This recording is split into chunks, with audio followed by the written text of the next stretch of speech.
Hi guys, welcome to Doug's Shoe Bushcraft. Today we're going over this custom machete sheath. It's been customized for survival.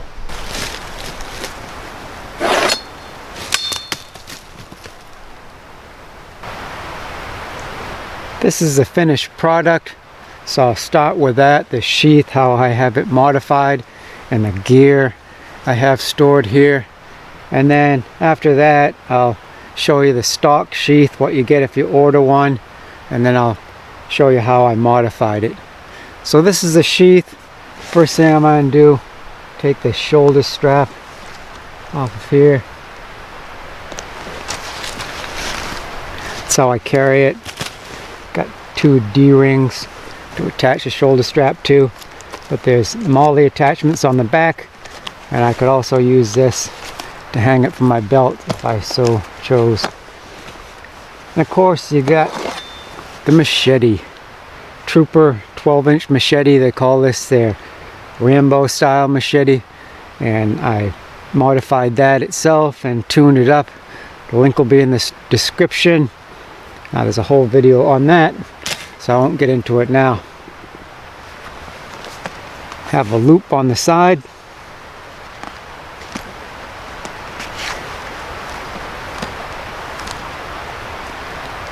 And some cord that secures the ferro rod to the D-ring. Also helps me hold it. My scraper for the ferro rod is the machete itself.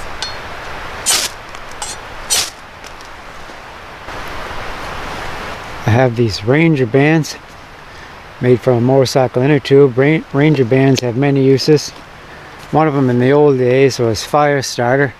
Now I think there's a bunch of pollution regulations, but could still use them in an emergency, I suppose. But they also hold on this gear to the back of the sheath.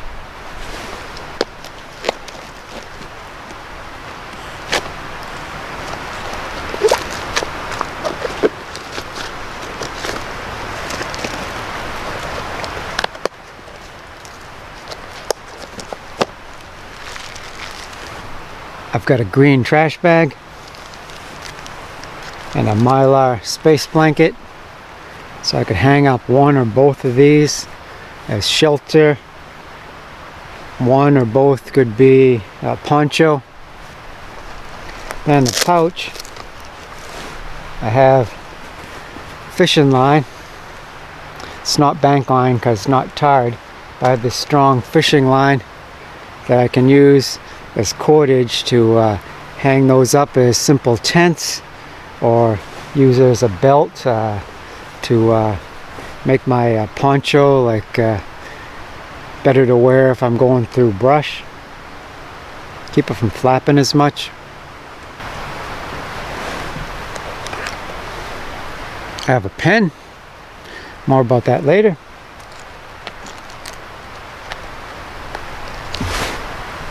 Super glue, that has a lot of uses. One of them I use it medically, not recommending it, but set of stitches, again not recommended, not a doctor, backwoods medicine doesn't count. Got this compass by Skywalker, also has the built-in whistle. Whistle works well. Compass always works well for me, even though it's inexpensive. I think these are $7 on Amazon. There's an eBay seller right now, has them for $5. I think it's a discount because it's open box. $5 free shipping. I'll try to put those links in the description. A lot of survival kits, I see a tiny button compass. A lot of times I try them out, the pre-made survival kits, and the compass doesn't even work. Well, in my mind, that's doing a lot more harm than good. Could send you further off into the woods, particularly someone's inexperienced, and then they never come back. But the Skywalker compass, I've only tested out this one from them, but for a cheap compass, works very well. Comes with a lanyard and hang around your neck, doesn't weigh much. I like it. This is my real compass from Sunto. Okay, I'm not dependent on this day by day, but it's just I could lose this. So this survival kit is in case I get separated from my pack or I lose my main equipment somehow.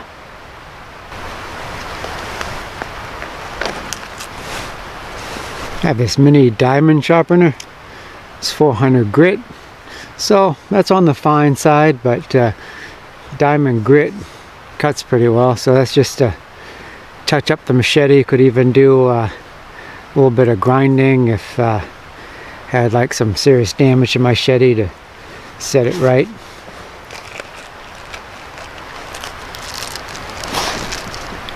Not going to open that all up, but I got some tinder tabs designed to be used with a ferro rod. Got some strike anywhere matches, then a piece of striking paper, which you don't need for the strike anywhere matches, but just makes it that much easier. I've got a safety pin, fish hook, lead sinkers, and some fishing line. Then I have this piece of paper which goes along with my compass. If I don't have a map, I can make a map. That's it for this pouch. A second pouch here, Altoids tin. So in that, got a fresnel lens, got some jute twine I can use of course for twine or make into a little bird's nest. Have an actual bird's nest made out of inner bark, dried out. Then I have punk wood, charred punk wood, and a little bit of char cloth, and this Altoids tin. It's got all the paint burnt off because I use that as a char tin, make more char. So I like a traditional tinderbox. That's a small one, but still I can hit that with sparks from my ferro rod, or I could even find a sharp rock, and this is a carbon steel blade. It does throw sparks, so I mean it's going to take me a long time to wear out my giant ferro rod. I mean every time I spark it does take off material, but that's, I don't know, many months. But even so, after that amount of time I could go looking for a sharp rock. There's quartz right around here, this area right here, and that works fine, but probably never get to that point. I just like a traditional tinder box because I can scare up more of this inner bark. I can find punk wood and char it, so then just never have to go back to the store and resupply. I can make my own supplies. And there's a video, I'll put the link in the description, where I went out one winter, just had the gear that I could generally carry in my pockets, and had a Fresnel lens, and even though it was dim, somewhat cloudy winter day, I could still pretty quickly use the lens to make an ember on the charred punkwood. Doesn't take long at all. And I think the last thing I got, is this mag light. Takes a AAA battery. This one's called the Mag Light Solitaire LED. I don't like the incandescent. The incandescent version is so dim it's not useless, but getting close to useless. But the LED throws a lot of light for the size, so I like those. Okay, so that's all the gear that I've stored on the sheath. The modifications are that I trim the bottom of the sheath, make it shorter, make it fit my machete, and sewed along here. I removed a belt attachment that I thought was overly large and heavy and I didn't need, so I just cut that off, folded that over, and used fabric glue. I haven't even stitched that yet, might not have to. And then I added this D-ring. It came with just this D-ring on the top, another one down here with the area that's missing, so I moved that D-ring up here, stitched it on so I could hang it from my shoulder strap. Then I modified the liner of the machete, made the opening bigger, just like a bigger target. It's easier to sheath my machete. And then instead of like the stock sheath, it would be in this position and stop. Because the liner was thin, just thick enough for the blade, I made it so the machete would go deeper down into the sheath. That's part of my retention, and also makes it more compact, easier to carry, or this even fits very easily in my backpack. So now I'll show you how it comes stock from the factory. Rothco 18-inch machete sheath, MOLLE compatible. Rothco, combat tested since 1953. Alright. So this is what you get. This is what I received in the mail. Take off the tag for you guys. This is the belt attachment. How you can attach it to your belt without taking your belt off. And then here are your MOLLE attachments. Got a D-ring here, D-ring toward the bottom.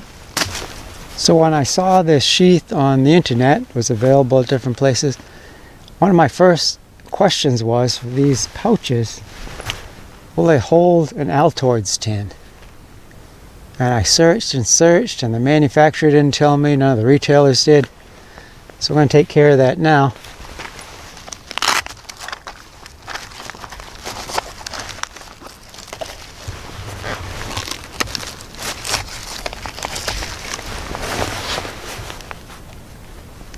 Fits in there like it was made for it. The only thing I see is that these are trapezoidal, so there's room to put other gear on either side, but it's not, wouldn't be covered by the flap on the pocket. And some people online I saw were concerned that water could get in here. That's just the way it is. Your flap isn't as big as the top of the trapezoidal pocket, but the Altoids tin fits in there just about perfectly. I could want the Velcro to be further toward the edge. Seems like it's a little bit awkward, but maybe it'll stretch out. The bottom one it fits in. Top pouch.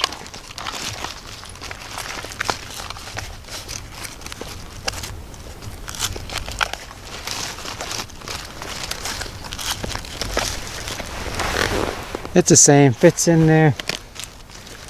Seems like I could have a little bit more room, as far as if the top flap was just a little bit longer, I'd be liking it more.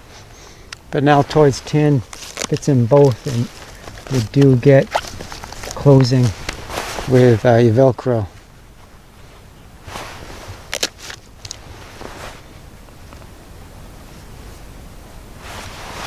So people probably wondering what kind of amazing survival kit I have in the Altoids tin. And this might be something you've never seen before on a bushcraft and survival video. So I suggest you sit down, hold on to your hat. Okay, you ready? I got Altoids in the Altoids tin. Don't try one now. That's awesome. Okay, we'll mix it up later. Okay, we're just checking out the sheath right now, testing it out.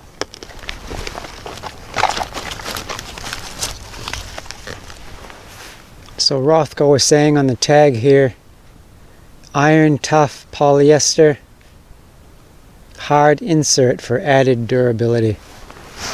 Iron tough polyester. It does seem tough. It's a little bit hyperbolic, but okay, I'm willing to work with Rothco. It does look very tough. Double stitched. You have this trim here over the end. Slightly different color it looks like to me, but it's pleasing effect. In my opinion, I just think it's attractive. Looks like it will last. And they said it comes with a hard insert for added durability. Okay, however, there's an issue with mine. I'll show you. Just comes out easily. That's your hard insert. Not all that much really, but here's the issue with mine. It was split all the way here. It's split all the way down to there. So it's just a simple insert. And notice how there's no bottom to it. So it sits in there like this, and it doesn't go to the end here. There's no like tapered section and no hard end to it. It's just hollow. So I guess that's quite a drain hole if that's what you want. However, I've seen online people on reviews and things, they buy one of these, says 18-inch. So they have what they think is an 18-inch machete. They put it in the sheath, and then they're distraught when the point comes out here, tears right through the end of the sheath somewhere. You know, you have a sharp machete, you've sharpened the point. Seems like that could happen because there's nothing to stop it. And you know, I've seen machetes, whatever length they're advertised as, if it's 18-inch, it might be in reality 18.5 inches long. So the person, first time they put the machete in the sheath, they poke a hole through the bottom. However, I know that about the sheath, and now you do as well, so that's good. But I'll be modifying it. So I'm on the quest for the perfect survival machete, and I was thinking around 12-inch blade. So I've been checking out different ones. This one's from Colma.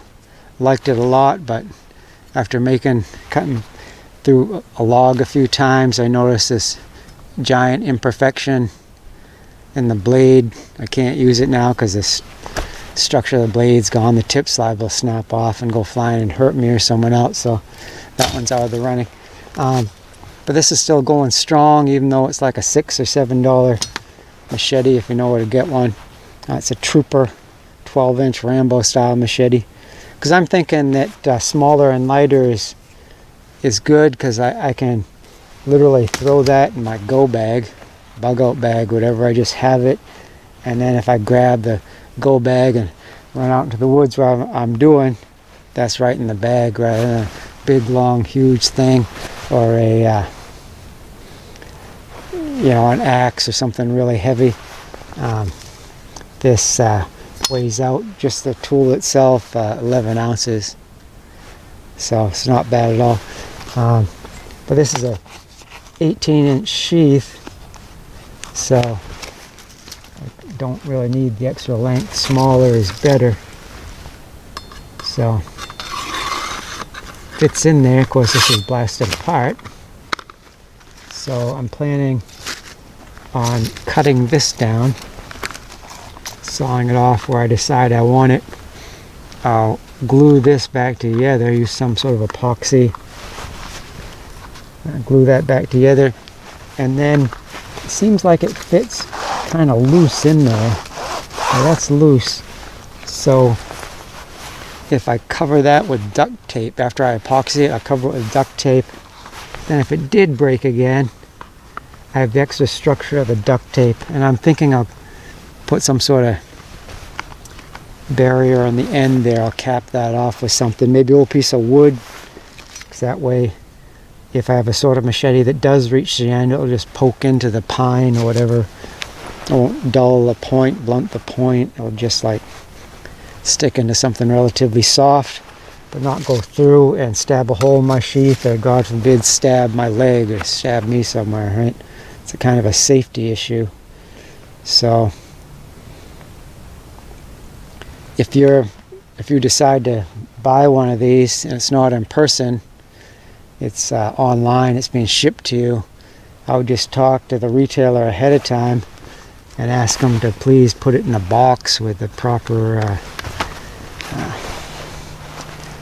protection, what do they call that, packing peanuts or whatever, because the company I dealt with, I've dealt with them for years, and it's been a good experience, but in this case they just threw it in a plastic envelope. So it wasn't really proper shipping, got all bashed apart, and been going around and round with them as far as getting another one. So I didn't wait till I got the good sheath in the mail. Of course, it's kind of like, you know, sheaths in the mail. Sure, it's been a couple weeks now. Well, but my loss is your gain. Now you know what to look for, what to talk about with the retailer. So I've been playing around with this a little in the woods, and I think what I'll do is I'll just remove that much of the end. I'm calling it canvas. It's really polyester, but it looks similar to canvas to me, so I'll modify it to be about that long. And then on this end, I want to modify it so the blade goes down into the sheath for a little bit of retention, so I'll have to modify that hard plastic insert. And then I think I'll get rid of this giant belt loop thingy. Have it like that, because I think I'll just have some sort of system where I suspend it by a shoulder strap. I'm not going to put that on my belt very often, if at all. And if I did want to put it on my belt, the MOLLE attachment will go well on my belt. I don't need this giant thing. So that's the plan. Go back home, put on some epoxy, some duct tape, do a bit of sewing. See what I can come up with. A lot of planes, wow. I don't know if they're looking for me. I'm kidding, guys, I'm kidding. It's gonna fly right overhead though. Go out in nowhere, have some peace and quiet.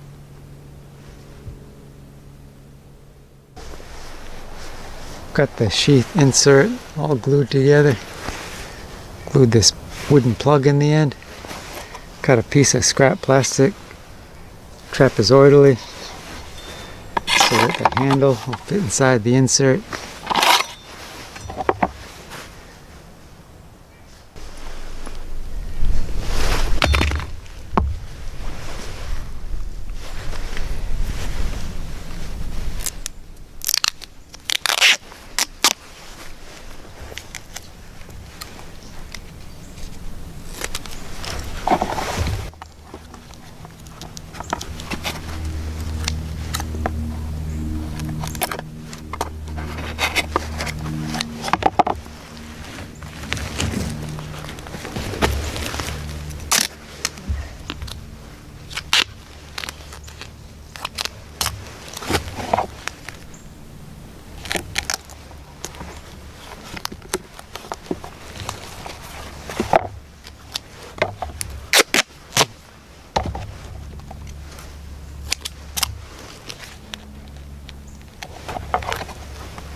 stitched on this D-ring.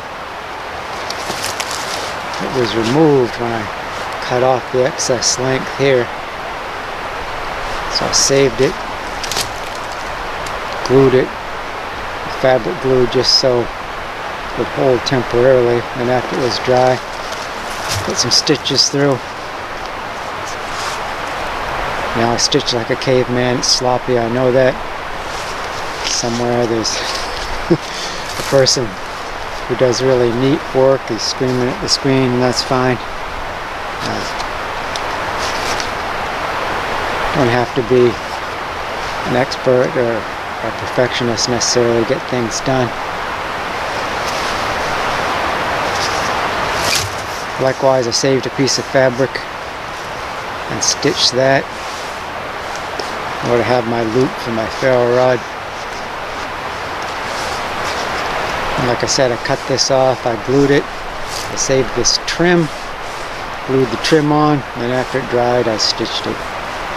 And you know, doesn't look bad from 50 feet away. You know, hey guys, did my best. But it keeps the liner and the machete from sliding down, right? It is functional. Because the glue would probably hold it, but then I found some strong thread. I did have green thread, but green thread that I had on hand seemed weak, so I had this really heavy thread. I believe it's shoe shop thread. Lots of shoe shops here in New Hampshire from way back, although it's more years ago. And that's some old shoe shop thread.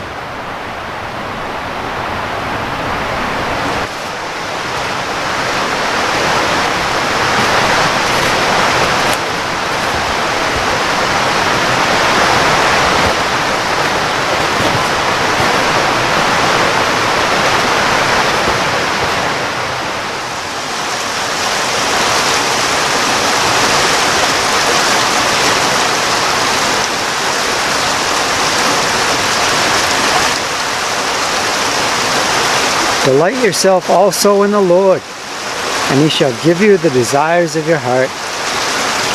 Psalm 37:4.